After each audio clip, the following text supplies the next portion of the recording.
믹스커피 지금부터 꼭 이렇게 드셔야 돼요. 의사들이 적극 추천하는 방법입니다. 믹스커피는 당뇨에 안 좋다는데 먹어도 되는 거야? 요즘 이렇게 질문하고 있지 않으신가요? 결론부터 말씀드리면 어떻게 먹는지에 따라 믹스커피는 건강에 도움이 될 수도 있고 안 될 수도 있습니다. 그래서 잘 알고 먹어야 하는 거죠. 지금부터 믹스커피에 대한 모든 것을 자세히 알아볼 텐데요. 영상 끝까지 보시면 믹스커피 성분, 효능, 부작용, 건강에 어떤 영향이 있는지와 사람에 따른 하루 권장량, 믹스커피와 같이 먹으면 정말 좋은 식품까지 그동안 몰랐던 믹스커피에 대한 모든 진실 아실 거예요. 제일 먼저 기억하실 게 믹스커피의 성분인데요. 믹스커피는 과연 어떤 성분으로 만들어졌을까요? 물론 믹스커피 제조사마다 성분이 조금씩 다르지만 가장 많이 드시는 믹스커피를 기준으로 말씀을 드릴게요.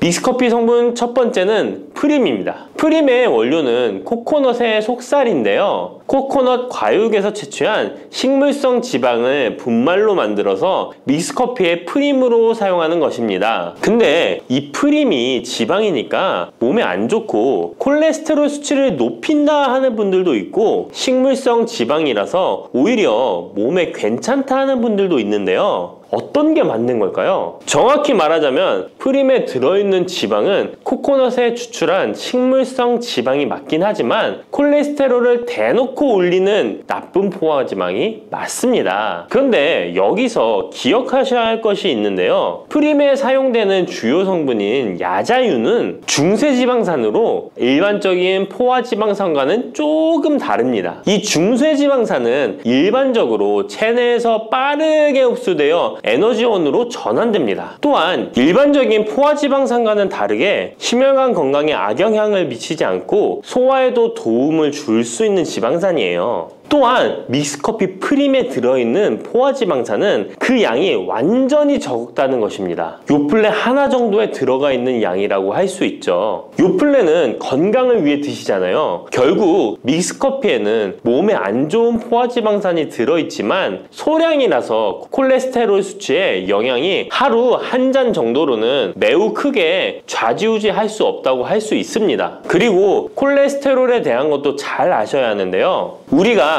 식사하면서 섭취하는 콜레스테롤은 약 20%를 차지하고 나머지 80% 정도는 필요한 만큼 신체에서 자연적으로 합성됩니다. 그렇기 때문에 단순히 커피 한 잔 정도를 마신다고 해서 콜레스테롤 수치가 급격히 올라가거나 건강에 이상을 끼칠 정도의 영향을 주지는 않는다는 거죠. 믹스커피 성분 두 번째는 설탕입니다. 설탕은 당 성분으로 칼로리가 높아서 당연히 몸에 안 좋은 걸로 알고 계실 거예요. 더군다나 믹스커피에 들어있는 설탕은 정제 과정을 거친 백설탕이라 일반적인 설탕보다 흡수 속도가 어마어마하게 빠릅니다. 즉 믹스커피를 마신 후 만족감을 쉽게 느끼는 것은 그만큼 흡수율이 빠르기 때문인데요. 이 당이 소화 과정을 거치지 않고 곧바로 혈액에 녹아들게 됩니다. 왜 안 좋은지 아시겠죠? 근데 여기서 반전이 있어요. 믹스커피에는 설탕이 5g 정도밖에 안 들어있다는 건데요. 쉽게 설명하자면 우유 200ml 한 잔이 칼로리가 135칼로리 정도 되고요. 단순당 함량은 10g 정도 됩니다. 그리고 콜라 한 캔의 칼로리는 100칼로리 정도 되고 단순당 함량이 27g 정도 됩니다. 그리고 요구르트는 큰 거 말고 작은 요구르트도 칼로리가 45칼로리에 단순당 함량도 9g 정도 되는데요. 그렇다면 믹스커피 한 잔에 들어있는 칼로리는 얼마나 될까요? 믹스커피 한 잔에는 칼로리가 50칼로리 정도 들어있고요. 단순당은 6g 정도 들어있어요. 칼로리를 먼저 보자면 작은 요구르트 한 병 정도 수준인 거예요. 콜라랑 비교해봐도 콜라 절반 정도 수준이고 우유 200ml 한 잔하고 비교하면 3분의 1 정도 되는 거예요. 우유는 건강에 좋다고 드시는 경우가 많은데 칼로리로만 보면 믹스커피가 더 좋아 보이죠? 물론 칼로리만 비교할 수는 없겠죠. 그 다음에 단순당을 한번 비교해 볼게요. 단순당이 믹스커피 한 잔이 5g인데 작은 요구르트랑 비교해도 절반 정도 수준이고 콜라 한 캔이랑 비교하면 6분의 1 정도 수준이에요. 그리고 우유 200ml랑 비교해도 절반 수준인 거죠. 이렇게 비교하면 요구르트나 우유 콜라 절대 먹지 말아야 하는 거 아니야? 이렇게 생각하실 수 있는데 그게 아니고요. 믹스커피가 그만큼 칼로리와 단순당이 생각하시는 것보다는 적다는 거예요. 칼로리와 단순당이 높으면 당연히 몸에 안 좋을 수 있는데 생각하시는 것처럼 믹스커피에 많지 않고 적응량이니 하루에 5잔, 6잔씩 매일 꾸준히 드시는 거 아니면 심각한 질환을 초래할 만큼 영향을 끼치지는 않습니다. 그러면 하루에 몇 잔까지 먹는 게 괜찮을까요? 일단 당뇨가 있거나 당이 높으신 분들은 하루 1잔 정도가 적당한데요. 식후 3시간 정도 후에 드시는 걸 추천드립니다. 그리고 당 체크를 계속 하시니 당 수치가 높지 않으시면 2잔 정도까지 드셔도 괜찮으실 거예요. 당뇨가 없으신 일반인 분들은 하루에 2잔에서 3잔까지도 상관이 없으시고요. 그렇다고 이를 매일매일 드시는 것은 적은 양이라도 몸속에 쌓이기 때문에 그리 좋지는 않다는 거 다들 알고 계시죠? 그래도 건강을 위해 미리 예방하는 차원에서 식후 바로 드시지 마시고 2시간 정도 후에 드시면 좋습니다.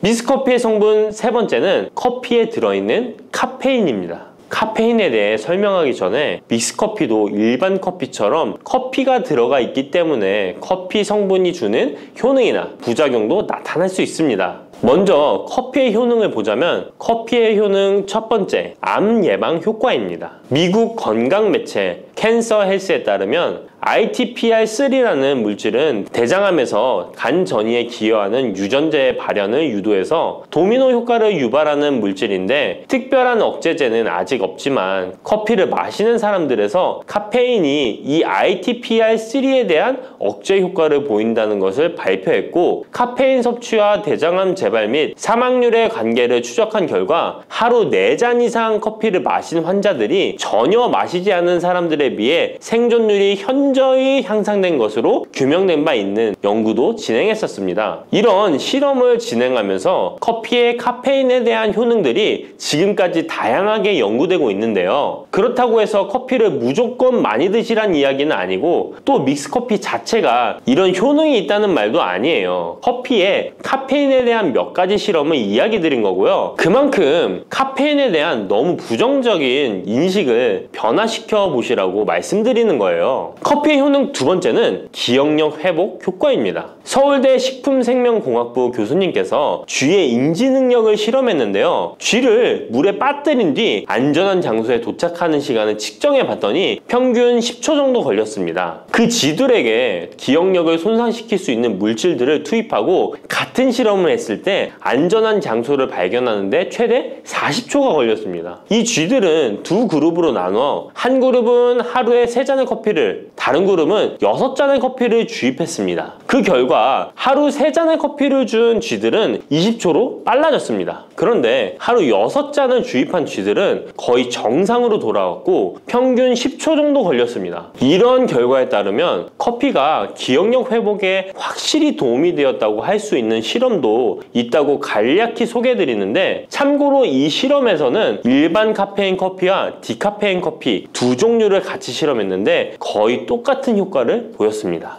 결론은 커피에 카페인이 없어도 커피에 들어있는 클로로겐산 등 각종 항산화제 성분 덕분에 기억력 회복 효과가 높아졌다는 것입니다. 정말 놀랍지 않나요? 나이가 들어가면 기억력이 안 좋아지고 인지 능력 장애가 오면서 더 나아가서는 치매가 올 수도 있는데 커피의 성분이 이런 질병을 예방할 수 있다니 너무 커피를 부정적인 시각으로 보시지 않아야겠죠? 그렇다고 남용하면 안 되시고 모든 사람에게서 동일한 실험 효과가 나타나는 것이 아니니 자신의 상태를 잘 알고 드셔야겠죠? 다만 카페인에 예민하신 분들은 믹스커피나 일반 카페인 커피를 드시면 잠을 잘 못 주무실 수도 있으니까 디카페인 커피를 추천드립니다. 그리고 역류성 식도염, 위염 같은 위장 질환이 있으신데 커피는 드시고 싶은 분들은 될 수 있으면 디카페인 커피를 드시면 되겠죠? 커피의 효능 세 번째는 혈당 조절 효과입니다. 전 세계적으로 대사증후군을 앓고 있는 사람이 10억 명이 훨씬 넘는다고 하는데요. 이처럼 많은 사람들이 모든 질병의 근원이라고 불리는 대사증후군을 가지고 있습니다. 최근의 연구들은 커피가 대사증후군의 발병 위험을 감소시킨다는 것을 보여주고 대사증후군의 발병 위험률을 감소시킨다는 것을 보여주고 있는데요. 커피에 대한 매우 흥미로운 연구 논문을 소개하겠습니다. 이 연구는 하루에 5잔의 카페인을 마신 사람들과 카페인이 없는 커피를 마신 사람들을 비교했습니다. 카페인 커피를 마시는 사람과 카페인 없는 커피를 마시는 사람은 커피를 마시지 않는 사람에 비해 당 섭취 2시간 후 혈당이 13.1%나 크게 떨어졌습니다. 이 외에도 카페인의 혈당에 관계된 실험들도 많이 존재하는데요. 카페인도 적절한 용량, 그렇다고 음료에 들어가 있는 합성 카페인을 말씀드리는 건 아닙니다. 적절히 섭취하면 큰 부작용 없이 드실 수 있다는 것을 말씀드리는 거예요. 커피 효능, 네 번째는 다이어트 효과입니다. 다이어트라는 사람들이 운동하기 전에 커피를 마시고 나서 운동을 한다면 카페인이 신진대사를 빠르게 함으로써 운동 효과를 증진시키기 때문에 체중 감량에 도움을 줄 수 있습니다. 뿐만 아니라 커피에는 카페인 성분이 포함되어 있는데요. 당연하게도 믹스커피에 포함된 커피에도 카페인이 포함되어 있고요. 이런 카페인은 적절한 용량을 섭취한다면 신체적 피로 해소와 소화기능 개선과 같은 효능을 누릴 수 있습니다.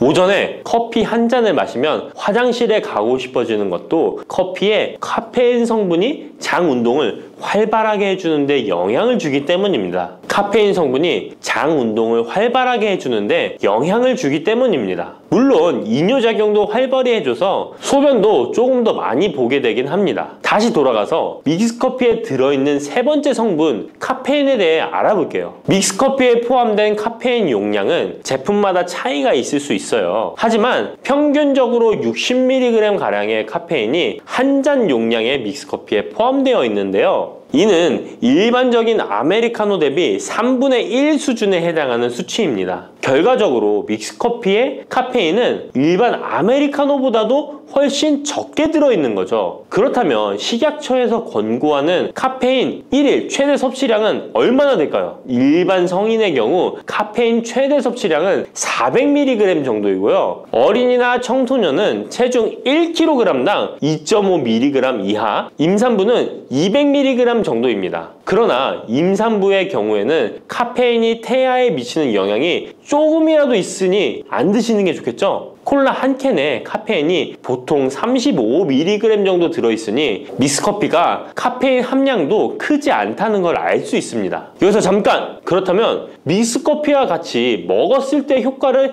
극대화시킬 수 있는 식품이 있을까요? 커피와 같이 먹으면 좋은 음식, 첫 번째는 강황입니다. 노란 빛깔의 강황가루를 넣은 커피를 골든 라떼라고도 부르고 있습니다. 강황이 몸에 좋다는 사실이 알려지면서 이미 미국과 유럽 등 전 세계적으로 엄청난 인기를 끌고 있는 새로운 종류의 커피 중 하나인데요. 강황에 함유된 커큐민 성분에는 강력한 항염 효과를 지니고 있어서 체내의 염증 유발 물질을 억제하며 암세포가 발생하고 증식되는 위험을 낮춰줍니다. 또한 우울증을 완화하는 데도 도움이 되며 기억력을 개선하고 치매를 예방하는 등의 다양한 효능을 가지고 있습니다. 강황 커피는 커피 한 컵에 강황 한 티스푼을 넣어 마시면 좋은데요. 강황 속의 커큐민은 우리 몸에 굉장히 흡수되기 어려운 성질을 가지고 있습니다. 그래서 세계적으로 유명한 원료 기업들은 각 기업마다의 커큐민 흡수율을 높인 특허 원료를 만들어내곤 하는데 간단하게 흡수율을 높일 수 있는 방법이 있습니다. 바로 후추입니다. 미국 텍사스 주립대학에서 실시한 연구 결과 강황의 커큐민은 후추의 페페린과 만나면 흡수율이 2000%까지 높아지는 것으로 나타났습니다. 강황 커피에 후추를 아주 살짝 넣어 드시면 건강 개선 효능을 높일 수 있으며 만약 향이 강하다고 느껴지신다면 우유를 조금만 넣어 드셔도 아주 좋습니다. 믹스커피와 같이 먹으면 좋은 음식 두 번째는 계피입니다. 커피에 계피를 넣으면 아주 향긋한 커피를 즐길 수 있어요. 후추와 정향에 이어 세계 3대 향신료 중 하나인 계피는 이미 수천 년 동안 약재로 사용되어 왔으며 여러 연구를 통해 계피의 다양한 효능이 입증되어 왔습니다. 커피의 원료 생산지인 멕시코에서도 커피에 시나몬 스틱을 넣은 커피를 즐겨 마신다고 합니다. 미국 당뇨협회가 발표한 연구에 따르면 제2형 당뇨병 환자에게 계피를 투여하자 혈당 중성지방 수치는 낮아지고 좋은 콜레스테롤 수치는 높아졌다고 해서 블랙커피에 계피 2분의 1 티스푼을 넣은 후에 섞어 마시는 것이 황금 비율이라고 하니 한번 참고해서 드셔보시면 좋을 것 같네요. 특히 혈액순환에도 아주 좋습니다. 믹스커피와 같이 먹으면 좋은 음식 세 번째는 생강입니다. 강력한 항산화 성분을 가진 생강은 커피에 넣어 함께 곁들여 마시면 생강의 알싸한 맛이 부드러워지면서 향긋한 생강커피를 즐길 수 있습니다. 생강의 매운맛을 내는 쇼가올과 진저롤 성분이 혈중 콜레스테롤을 낮춰서 동맥경화나 뇌경색 등을 예방하며 항염, 항암 효과가 뛰어나서 암을 유발하는 종양세포의 성장을 억제하는 등의 다양한 효능을 지니고 있습니다. 특히 기관지를 확장시키는 효과가 있어서 기관지염이나 천식, 비염을 달고 사시는 분들은 자주 섭취하시면 아주 좋습니다. 추가로 생강에는 디아스타제라는 단백질 분해 요소가 있어서 식후 커피에 생강가루를 넣어 마시면 장 운동을 촉진해 더부룩한 속을 해소하는 데에도 도움을 얻을 수 있습니다. 드시는 방법은 커피 한 컵에 생강가루 한 티스푼을 넣어 드시면 되고, 생강의 맛이 걱정되신다면 처음에는 조금씩 넣어서 서서히 맛을 익혀가는 것도 좋은 방법이라고 할 수 있습니다. 제가 말씀드린 방법이 무조건 믹스커피를 먹어라 먹지 말아라 하는 말은 아니고, 믹스커피에 대한 오해와 건강을 걱정하시는 분들께 어떤 식으로 먹으면 조금이나마 건강에 대한 걱정을 덜게 만들어 줄까 하는 의문에서 시작한 것이기 때문에 오해 말고 편안하게 들어주시면 좋겠습니다. 달콤하면서도 신맛이 나고 약간은 쓴맛과 짠맛까지 느껴지는 아주 신비로운 열매, 무엇인지 아시나요? 아시는 분들은 많으시죠? 바로 오미자입니다. 오미자는 5가지 맛이 난다고 해서 붙여진 이름이죠.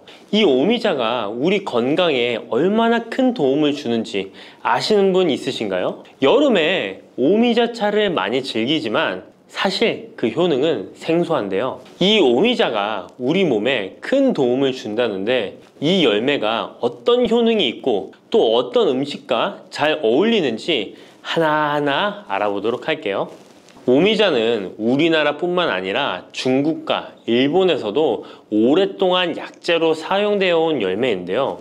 이름에서 알 수 있듯이 신맛, 단맛, 쓴맛, 짠맛, 매운맛, 이렇게 5가지 맛이 난다고 해서 오미자라고 불린답니다. 주로 산속 깊은 곳에서 자라는 동굴식물의 열매로 늦여름에서 초가을 사이에 수확을 하죠. 오미자의 많은 효능 중에 가장 유명한 건 기관지에 좋다는 건데요. 오미자가 어떻게 우리의 기관지를 보호하는지 바로 알려드릴게요.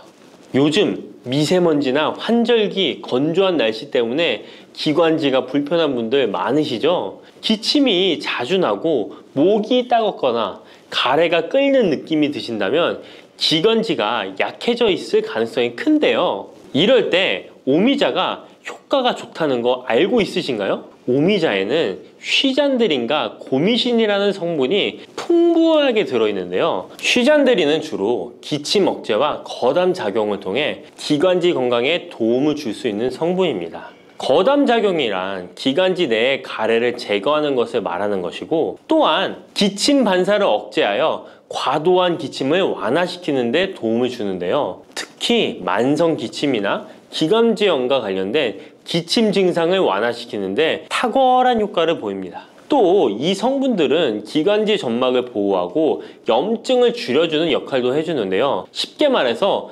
기관지 점막을 튼튼하게 만들어서 외부 자극으로부터 보호해주는 것이죠. 오미자는 기관지 확장 효과도 가지고 있는데요. 기관지가 좁아지면 숨쉬기가 답답하고 가래가 쉽게 끼게 되는데, 오미자가 기관지를 확장해주면서 원활한 호흡을 도와주는 것입니다. 그래서 천식이나 만성 기관지염이 있는 분들에게는 최고의 식품인 것이죠. 특히 가래가 끈적하고 잘 나오지 않을 때 오미자차를 따뜻하게 마셔주면 한결 편해지는 것을 느낄 수 있습니다. 이렇게 기관지 건강을 지켜주는 오미자, 정말 대단하죠? 오미자의 놀라운 효능 두 번째는 당뇨 예방입니다. 현대인들에게 점점 더 흔해지고 있는 질환 중 하나가 바로 당뇨인데요. 당뇨병은 한 번 걸리면 평생 관리해야 하는 질환이기 때문에 예방이 무엇보다 중요한 거, 다 아시죠? 그런데 오미자가 당뇨 예방에 아주 좋은 역할을 한다는 사실 알고 계셨나요? 오미자는 혈당을 조절하는데 도움을 주는 식품인데요. 이는 아까 알려드렸던 오미자에 포함된 시잔드린이라는 성분과 항산화 성분 덕분입니다. 이 성분은 인슐린 저항성을 낮춰주고 혈당을 안정적으로 유지하는 데 도움을 주는데요. 쉽게 말해 혈당이 갑자기 확 오르는 것을 막아준다는 것이죠. 또한 오미자는 췌장의 기능을 강화하는 데도 효과적인데요. 오미자에는 항산화 물질인 폴리페놀이 풍부하게 함유되어 있다는 거 아셨나요? 항산화 물질은 췌장을 포함한 신체 조직을 산화 스트레스로부터 보호하고 췌장의 건강을 유지하는 도움을 주는데요. 췌장은 우리 몸에서 인슐린을 생성하는 중요한 기관인데 오미자가 췌장의 기능을 활성화시켜서 인슐린 분비를 촉진하는데 도움을 주기 때문에 혈당 조절이 어려운 분들에게는 오미자가 특히 도움이 될 수 있겠죠. 뿐만 아니라 오미자에는 체내에서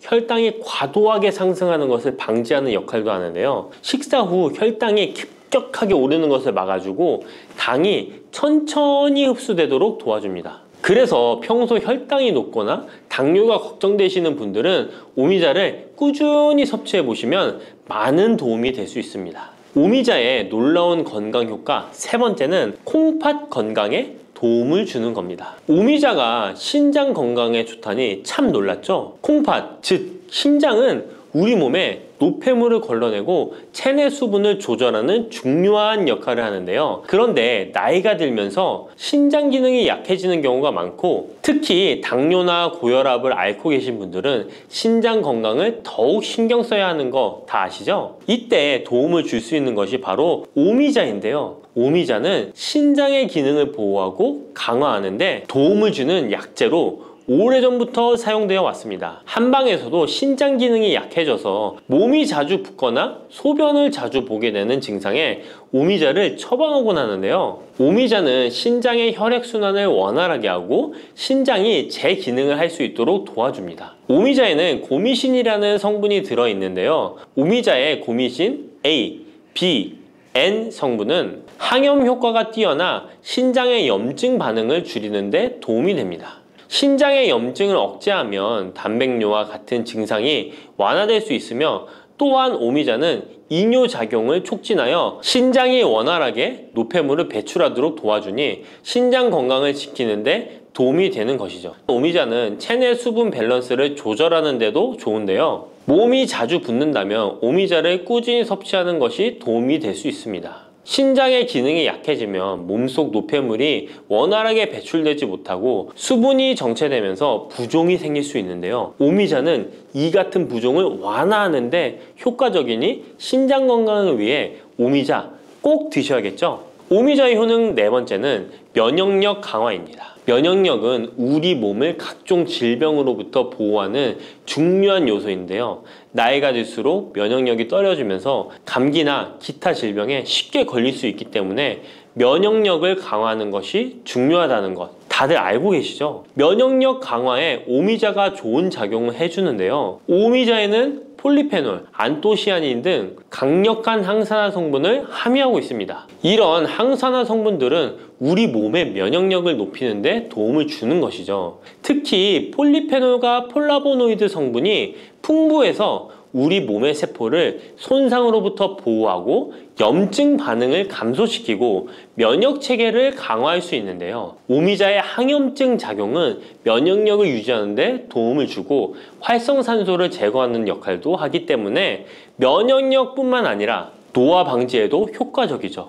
또한 오미자는 우리 몸의 백혈구 수치를 증가시키는데 도움을 줄 수 있다는 것 아셨나요? 백혈구는 외부에서 침입하는 바이러스나 박테리아를 공격하는 역할을 하는 중요한 세포인데 오미자를 섭취하면 백혈구의 활동이 활발해지면서 감염 예방에 도움을 받을 수 있습니다. 오미자의 놀라운 건강 효과 다섯 번째는 피로 회복입니다. 우리 몸이 피곤할 때 단순히 잠을 많이 잔다고 해서 피로가 쉽게 풀리지 않을 때가 있지 않으신가요? 특히 중년과 노년층이 되면 피로가 쉽게 쌓이고 회복이 더뎌지는 경우가 많은데요. 자도 피로가 풀리지 않고 개운하지 않을 때가 있죠. 이럴 때 도움이 되는 것이 바로 오미자입니다. 오미자는 피로 회복에 도움을 주는데요. 오미자가 철분을 함유하고 있다는 것 아셨나요? 철분은 적혈구의 헤모글로빈 생성에 중요한 역할을 하는데요. 철분이 충분하면 혈액 내의 산소 운반 능력이 향상되어 혈액순환이 원활해질 수 있습니다.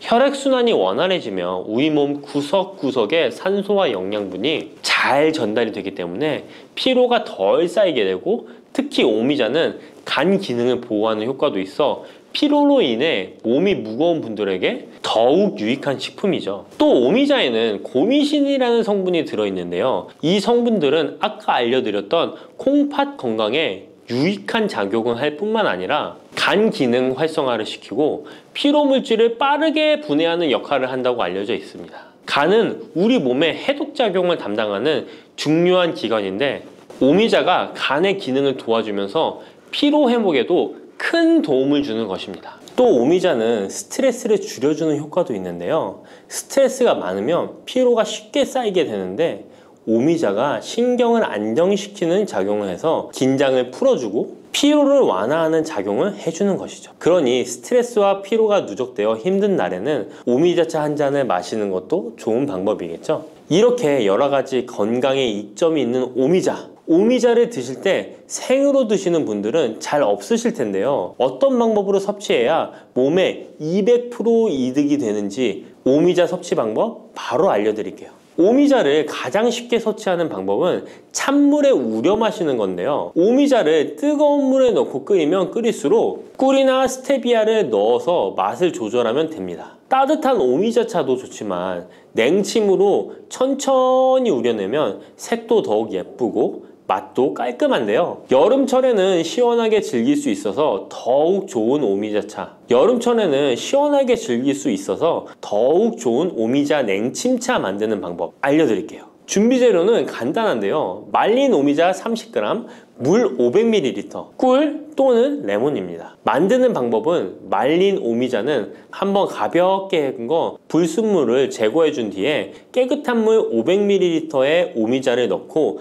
냉장고에 12시간 이상 우려주는 건데요. 참 쉽죠? 시간이 지나면 붉은 빛을 띠면서 오미자 특유의 새콤달콤한 맛이 우러나오는데요. 원하는 농도에 따라 더 오래 우려내도 좋습니다. 여기에 단맛이 필요하면 꿀을 넣고 상큼한 맛을 더하고 싶다면 레몬을 띄워보세요. 맛이 한층 더 업그레이드 된답니다. 이렇게 만든 오미자 냉침차는 여름철에 얼음을 넣어 마시면 더운 날씨에 지친 몸을 개운하게 해주니까 여름철 한번 만들어 보세요. 오미자는 강한 신맛이 있어서 단맛이 나는 음식과 잘 어울리는데요. 요구르트와 함께 먹으면 더욱 맛있고 건강하게 즐길 수 있습니다. 상콤하고 달콤하면서도 건강에 좋은 오미자 요구르트 만드는 방법 알려드릴게요. 준비 재료는 간단한데요. 말린 오미자 10g, 물 150ml, 플레인 요구르트 1컵, 꿀 또는 올리고당 하나에서 2큰술입니다. 만드는 방법은 먼저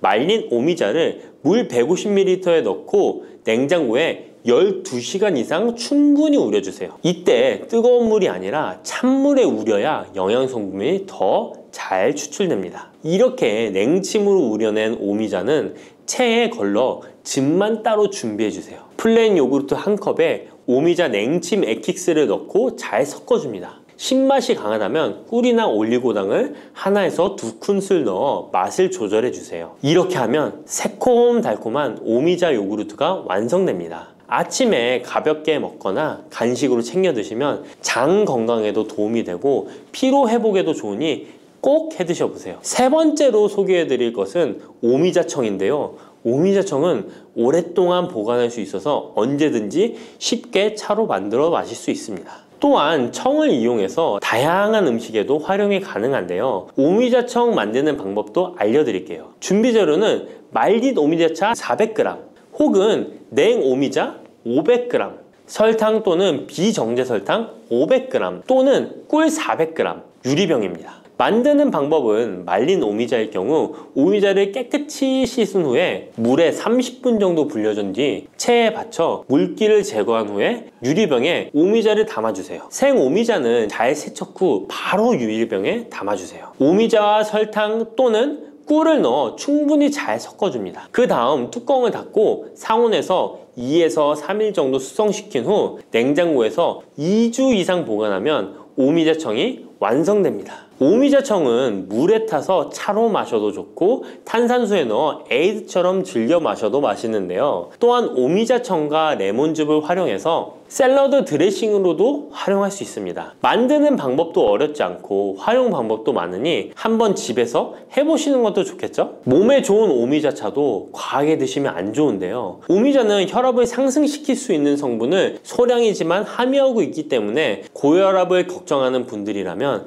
다량으로 섭취하는 것은 피하셔야 하는데요. 특히 혈압 약물이나 혈액 응고 약물을 복용 중인 분들은 오미자를 다량으로 드시게 되면 약효에 영향을 줄 수 있기 때문에 적당량 드시는 것이 좋겠습니다. 당근이 몸에 좋다는 사실은 이미 알고 계시죠? 몸에 좋다는 당근도 먹는 방법과 함께 먹는 음식에 따라 몸에 독이 될 수도 있고 보약이 될 수도 있다는 사실 알고 계신가요? 당근과 함께 먹으면 보약이 되는 음식, 당근을 먹는 방법, 그리고 당근을 제대로 먹을 때 나타나는 놀라운 효능까지 당근에 대한 모든 것을 알려드릴게요. 그리고 연예인이 3주 동안 11kg나 감량했다고 하는 당근 다이어트 방법도 영상 뒷부분에 있으니까 끝까지 시청해주세요. 그럼 당근에 대한 모든 것 바로 시작합니다. 당근의 대표적인 효능은 베타카로틴에서 나옵니다. 베타카로틴은 채소를 노란색, 주황색, 빨간색이 되도록 하는 성분이며 대표적인 항산화 물질입니다. 항산화 작용을 한다는 것은 항염증 작용을 한다는 것이고 항염증 작용을 한다는 것은 바로 항암 작용을 할 수 있다는 것인데요. 당근의 첫 번째 효능은 눈 건강을 좋게 한다는 것입니다. 당근의 베타카로틴이 우리 몸속에 들어오게 되면 비타민 A가 되는데요. 비타민 A는 눈 건강을 좋게 하는 성분이죠. 당근을 먹으면 눈이 좋아진다는 말을 많이 들어보셨나요? 눈 건강을 위해 루테인을 드시는 분들이 점점 많아지고 있습니다. 그렇다면 눈에 좋다는 루테인, 영양제를 먹는 것과 당근을 먹는 것은 어떤 차이가 있을까요? 영양제와 당근에는 모두 비타민 A, 루테인, 지아잔틴 등이 들어있어서 시력을 유지하고 눈의 노화를 방지해주며 황반 변성 등의 질환도 예방해줍니다. 당근에는 여기에 비타민 C, 비타민 K, 그리고 필수 미네랄이 더 있어서 항산화 효과 및 뼈 건강에도 도움을 받을 수가 있게 되고요. 우리가 혈액순환이 잘 안 될 때는 루테인 영양제를 드신다고 해도 효과에 한계가 있을 수 있어서 평소에 당근을 좀 더 드셔보시는 걸 추천해 드립니다. 두 번째 당근의 효능은 노화 방지입니다. 이것도 베타카로틴의 효능과 관련이 있습니다. 노화가 된다는 것은 몸이 산화가 되고 염증이 많아진다는 것인데요. 염증이 몸 안에 곳곳에서 문제를 일으키게 되는 것이죠. 이런 염증을 없애주는 것이 바로 노화를 방지하는 건데요. 바로 당근의 베타카로틴과 비타민 C에는 강력한 항산화 작용으로 염증을 없애주고 노화를 방지해주는 것입니다. 세 번째 당근의 효능은 장을 건강하게 하고 당뇨를 예방한다는 것입니다. 요즘에 당근 주스 많이들 만들어 드시는데요. 착즙해서 드시는 분들 많으시죠? 약간 아쉬운 것은 착즙하고 남은 찌꺼기는 모두 버린다는 것입니다. 당근은 사실 식이섬유 폭탄이라고도 할 수 있는데요. 당근의 베타카로틴이 혈액 내의 염증을 제거하고 당근의 식이섬유는 장 속의 노폐물을 제거하는 역할을 해줍니다.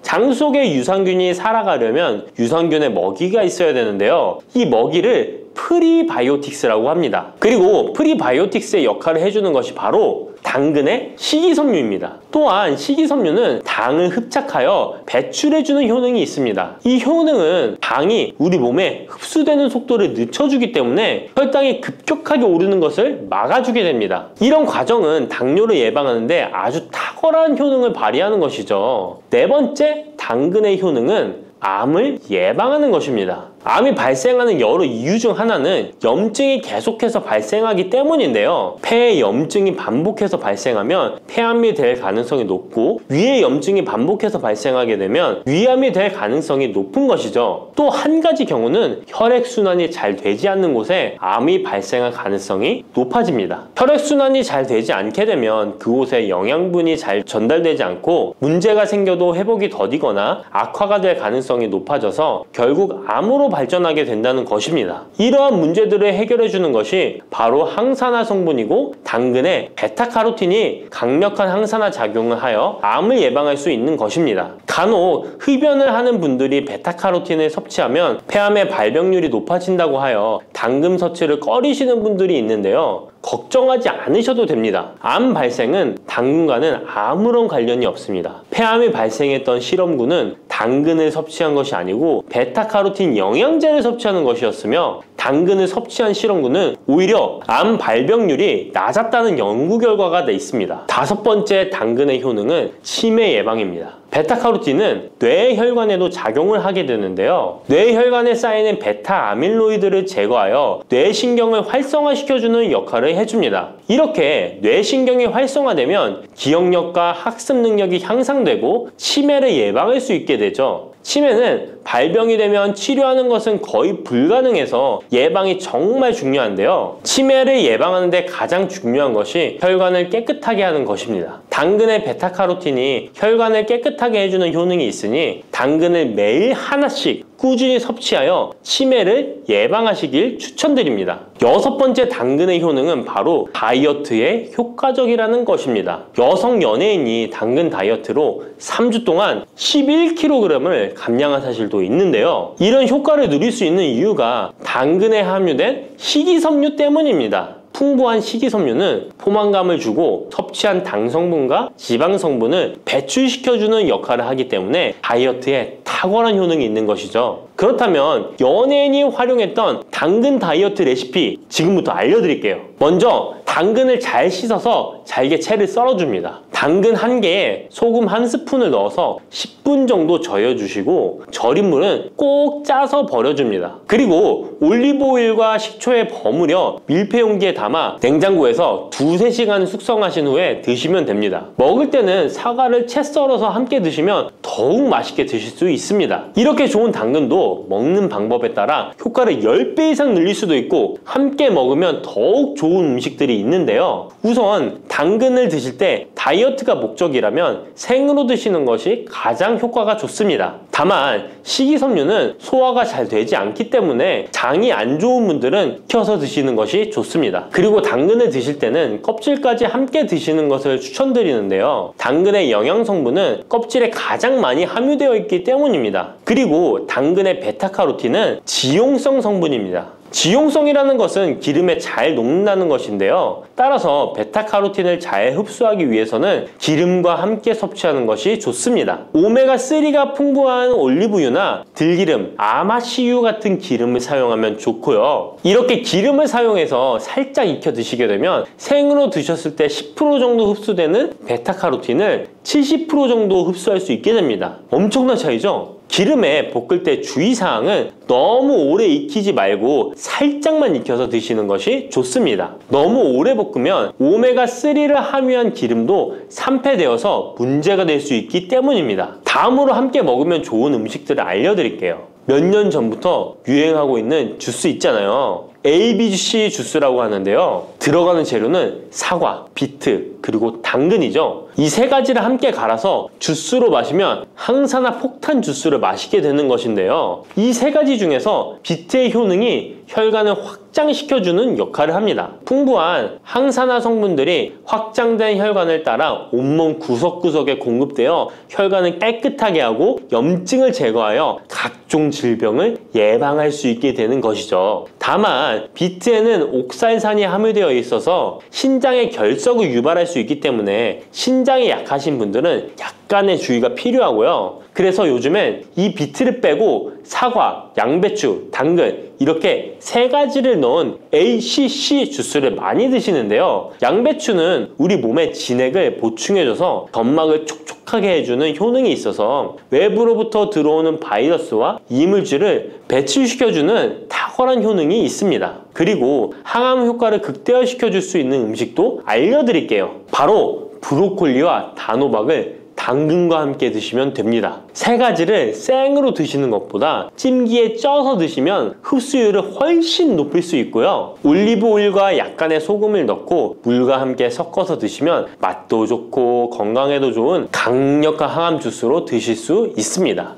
혈관을 깨끗하게 하고 당뇨를 예방하려면 땅콩을 이렇게 드셔야 합니다. 여러분, 땅콩 좋아하시는 분 있으신가요? 저는 땅콩과 건어물을 안주로 참 좋아하는데요. 이런 맛있는 땅콩이 건강에 좋은 효능들이 많다는 것 혹시 아시나요? 심심풀이 땅콩이라는 말이 있을 정도로 땅콩은 우리에게 매우 친숙한 음식인데요. 하지만 땅콩의 그 놀라운 효능을 제대로 아는 분은 많이 없을 거예요. 땅콩이 얼마나 우리 몸에 좋은 영향을 미치는지, 그리고 어떻게 섭취하면 더 좋은 효과를 볼 수 있는지 땅콩에 대해서 자세히 알아보겠습니다. 어렸을 적에 키가 작은 친구를 땅콩 같다고 놀리지 않으셨나요? 작은 땅콩 한 알에는 단백질, 지방, 탄수화물, 식이섬유는 물론 비타민 E, B군, 칼륨, 마그네슘, 철분, 폴리페놀, 폴라보노이드, 레스베라트롤 등 여러가지 몸에 좋은 영양소가 매우 풍부하게 들어있는데요. 이렇게 영양이 풍부하고 맛도 고소한 땅콩의 놀라운 효능 7가지 바로 소개해 드릴게요. 땅콩의 놀라운 효능 첫 번째는 심혈관 질환 개선입니다. 미국 심장학회에서 땅콩을 추천 음식으로 소개한 것 알고 계신가요? 땅콩의 크기는 작지만 땅콩 안에 들어있는 영양소는 결코 작지 않습니다. 땅콩은 불포화 지방산을 많이 함유하고 있고, 특히 땅콩에 함유된 모노불포화 지방산과 다불포화 지방산은 나쁜 콜레스테롤인 LDL 수치를 낮추고 좋은 콜레스테롤인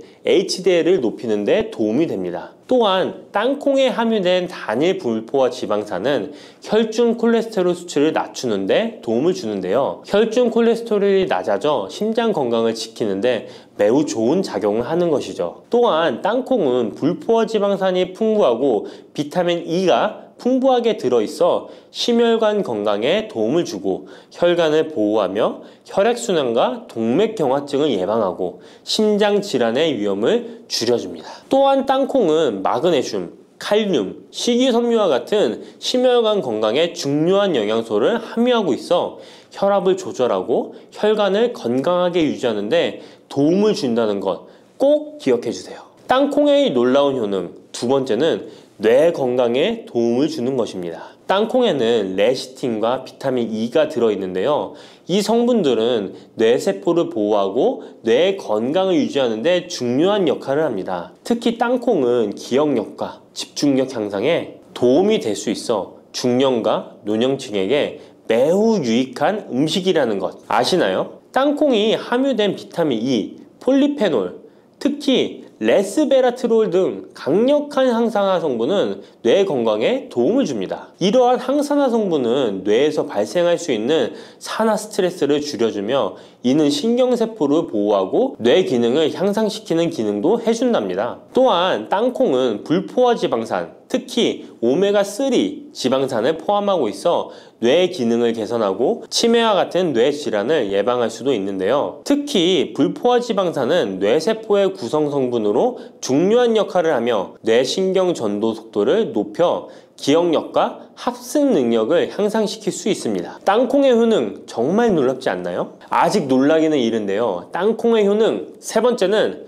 체중 관리에 도움을 주는 것입니다. 땅콩은 단백질과 섬유질이 풍부해서 조금만 먹어도 포만감을 오래 유지시켜주는데요. 그래서 과식을 예방하고 체중을 관리하는 데 도움을 줄 수 있죠. 그냥 땅콩도 좋지만 땅콩을 갈아 만든 땅콩 버터도 포만감을 오래 유지시켜줘서 과식을 방지하는 데 효과적입니다. 또한 단백질과 지방산이 풍부해서 에너지를 공급하고 건강한 체중 관리를 돕습니다. 하지만 모든 음식은 과유불급, 작지만 영양이 풍부한 땅콩은 고칼로리 식품이기 때문에 하루에 10알에서 20알 정도 적당량을 섭취하는 것이 중요하다는 것 꼭 기억해 주세요. 땅콩의 놀라운 효능 네 번째는 바로 당뇨 관리 효능입니다. 땅콩이 당뇨에 효능이 있다니 신기하죠? 땅콩에는 불포화 지방산이 많이 함유되어 있고 혈당 수치가 낮아서 혈당을 천천히 올리는 효과가 있는데요.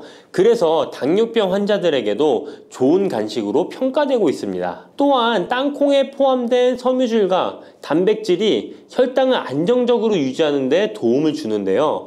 땅콩에 포함된 식이섬유 또한 혈당의 흡수를 늦추고 혈당 수치를 안정적으로 유지하는 데 도움을 준다는 것입니다. 뿐만 아니라 땅콩의 마그네슘과 비타민 B9는 인슐린 감수성을 향상시키는 데 도움을 주고, 이로 인해 땅콩은 당뇨병 예방 및 혈당 관리에 탁월한 식품으로 평가되고 있죠.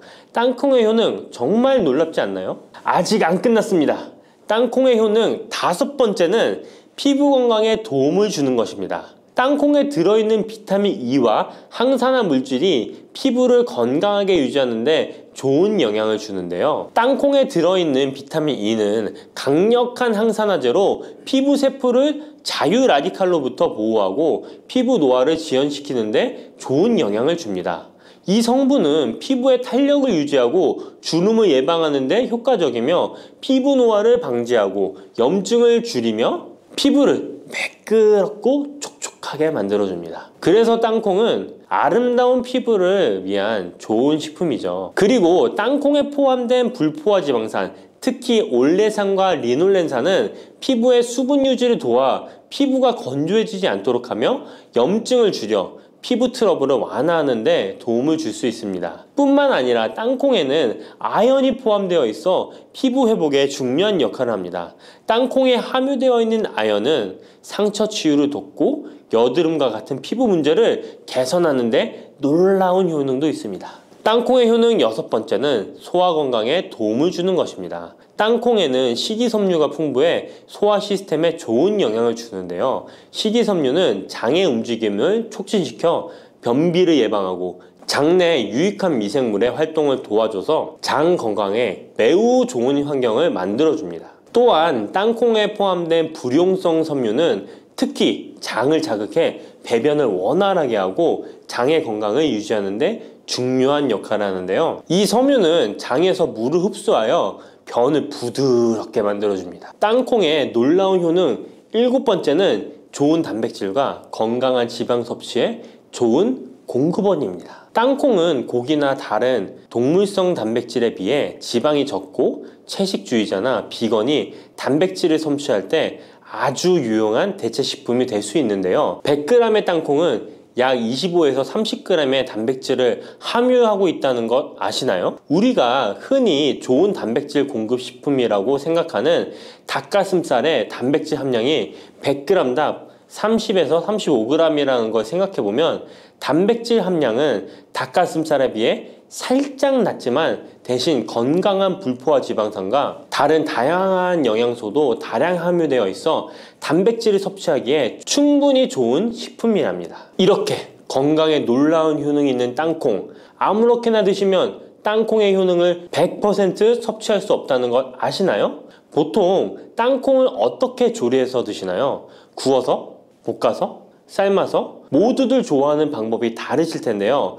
생땅콩을 먹는 것이 가장 좋다라고 들으신 분들도 있으실 거예요. 과연 땅콩을 가공하지 않고 생으로 먹는 것이 가장 좋은 방법일까요? 정답은 아니오입니다. 생땅콩에는 독성이 있을 수 있는 물질인 아플라톡신이 포함되어 있을 수 있기 때문에 이를 피하기 위해서는 반드시 충분히 익혀 먹어야 하는데요. 볶거나 구운 땅콩은 아플라톡신을 제거할 수 있어 안전하게 섭취할 수 있지만 그보다는 땅콩을 삶아서 먹는 것이 더 건강에 좋다는 것 알려드릴게요. 땅콩을 삶았을 때 더욱 건강에 좋은 이유 몇 가지가 있는데요. 바로 알려드릴게요. 첫 번째, 삶은 땅콩은 볶은 땅콩에 비해 항산화 성분이 더 많습니다. 볶을 때 일부 항산화 성분이 파괴될 수 있고, 또한 땅콩의 껍질에는 폴리페놀과 레스베라트롤이 풍부하게 함유되어 있기 때문에 땅콩을 볶은 뒤 버리는 껍질은 이런 몸에 유익한 성분들을 섭취할 수 없기 때문입니다. 두 번째, 삶은 땅콩은 과일산이 더 적고 식이섬유도 풍부한데 이로 인해 소화가 더 용이합니다. 세 번째, 삶은 땅콩은 아크릴아마이드라는 발암 물질이 덜 생성됩니다. 아크릴아마이드는 고온에서 볶을 때 발생할 수 있는데 삶은 과정에서는 이 유해 물질이 생성되지 않습니다. 이제는 건강을 위해 삶아 드셔야 한다는 것 아셨죠? 하지만 땅콩을 섭취하시기 번거롭거나 조금 더 쉽게 섭취하고 싶은 분들도 있으실 텐데요. 이런 분들은 땅콩 버터를 드시면 됩니다. 땅콩 버터는 땅콩에 버터를 넣은 거 아니야? 라고 생각하시는 분도 있으시죠? 그것은 아니고 땅콩을 계속해서 갈게 되면 크림과 같은 형태로 변하게 되는데 이게 마치 버터처럼 부드러워 땅콩버터라고 부르는 것입니다. 땅콩버터는 땅콩의 영양소를 그대로 담고 있어 섭취할 때 매우 편리한데요. 다만 가공된 버터에는 설탕이나 염분이 추가될 수 있기 때문에 첨가물이 없는 순수한 땅콩버터를 선택하는 게 좋겠죠? 땅콩버터는 샐러드 드레싱에 넣거나 통밀빵에 발라 먹으면 더욱 맛있고 건강하게 섭취할 수 있습니다. 맛도 좋고 건강에도 좋은 땅콩, 이렇게 좋은 땅콩도 섭취하실 때 몇 가지 주의할 점이 있다는 것 알고 계신가요? 땅콩을 섭취할 때 주의할 점들 알려드릴게요. 땅콩 섭취 시 유의할 점 첫 번째는 알레르기입니다. 땅콩 알레르기 있는 분은 절대 땅콩을 드시면 안 되는데요. 땅콩은 알레르기를 일으킬 수 있는 대표적인 식품이기 때문에 본인이 알레르기가 있는 걸 인지하시는 분이라면 절대 피하셔야 합니다. 땅콩 알레르기는 가벼우면 목, 혀의 가려움이나 발진 등이 일어날 수 있는데요. 만약 알레르기 증상의 정도가 심하다면 호흡곤란, 혈압저하, 아나필락시스 등 매우 심각한 반응을 일으킬 수 있으므로 알레르기 반응이 있다면 즉시 땅콩 섭취를 중단하시고 의사와 상담받는 것이 필요합니다. 또한 땅콩이 들어간 음식이 아니어도 전에 같은 조리기구를 사용해서 만든 요리도 땅콩의 성분이 남아있을 수 있어 알레르기가 있는 사람에게는 위험할 수가 있는데요. 알레르기가 있는 분은 꼭 땅콩이 들어갈 수 없는 환경에서 조리가 된 건지 확인하는 게 중요합니다. 땅콩을 섭취할 때 유의사항 두 번째는 과다 섭취입니다. 고소한 땅콩은 손으로 집어먹기도 쉬워서 한 번 먹기 시작하면 하나, 둘 계속 입으로 들어가게 되는데요. 하지만 이렇게 계속 먹다간 아무도 모르는 사이에 체중이 증가할 수 있습니다. 땅콩은 고칼로리 식품이기 때문인데요. 하루 권장 섭취량은 약 10알에서 20알 정도 넘기지 않도록 주의하시고 적당량을 섭취하는 것이 중요합니다. 세 번째, 땅콩 섭취 시 주의할 점은 염분과 설탕이 추가된 가공식품을 피하는 것입니다. 땅콩이 몸에 좋다고 해서 시중에 판매되는 땅콩 버터나 땅콩 과자까지 좋은 것은 아닌데요. 땅콩의 겉면 위에 염분이나 설탕이 많이 포함된 제품들이 있습니다. 이러한 제품을 자주 섭취하면 혈압 상승이나 당뇨 유발 등의 문제가 발생할 수 있으므로 첨가물이 적은 제품을 선택하는 것이 좋습니다. 또한 땅콩 버터를 섭취할 때도 뒤에 성분표를 꼭 확인하셔야 하는데요. 맛으로 먹는 거라면 상관없지만 건강을 위해서 땅콩 버터를 섭취하시는 것이라면 100% 땅콩으로만 만들어진 제품인지 살펴보시고 구매해야 합니다. 땅콩 섭취 시 유의할 점 네 번째는 보관이 잘 된 땅콩을 섭취해야 하는 것입니다. 땅콩이 건조된 식품이라고 생각해서